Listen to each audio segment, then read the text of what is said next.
Setup wise, yes, on this one you're probably still thinking there's still a few movements before that. So there was kind of impact. You can see there was a weight now moving to that left side, okay? Yeah. You didn't sort of really get yourself back to sort of any sort of setup. You're doing all these movements, you know, getting the body moving this way, getting your inferior top half could move a little bit more with the lower half, but you can see now your club is coming down more on this angle as opposed to when we swing this one here now on the back foot.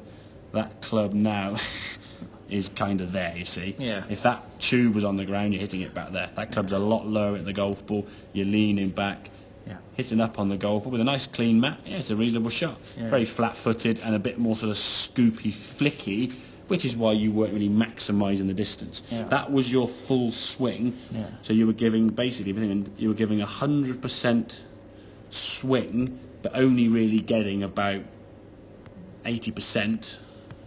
80% of power because you were just back foot flicking it. This swing was obviously a little bit less in terms of the momentum or the speed and the power because you're doing the drill, trying to get that body to move there and stop them when you came to hit it, okay?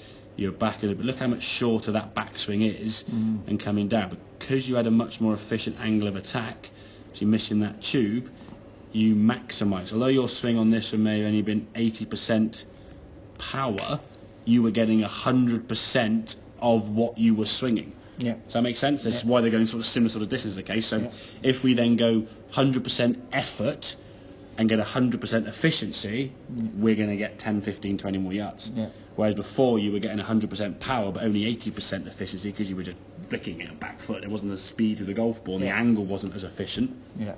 So your 6-iron was going 90 yards when it should be going 120, 115 or whatever. Then when you were swinging 80% of that, you were getting 100% of that shorter swing. So when you practice that movement, it gives you the encouragement of better impact condition and movement this way. Okay, look at the difference in those follow-throughs there. And you can just see there's much more movement on this side over to that left side there. Your feet is up on its toe more, but that's sort of fairly flat. Your hips have rotated fully, your right shoulder's round a lot more. Just to see the pattern on your jumper, you've got more around here. If we clear that, you can see how much further around you've gone. Okay, it's a bigger rotation, your hips have gone round further.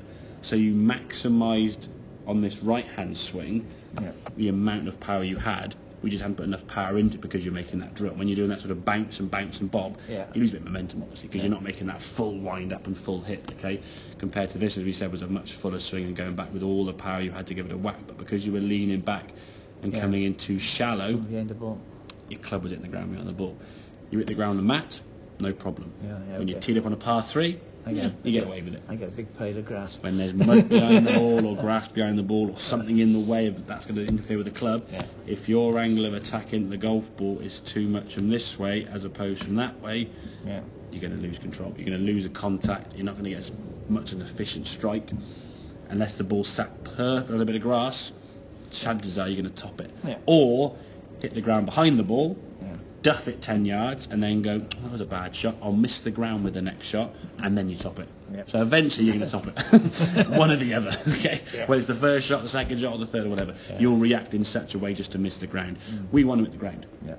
But if we can get your body into sort of a position so there's more weight over the ball, so your sternum's over the ball there, not there. Because where your head is basically where the club's going to bottom out. If I clear all these lines, I just put a line there.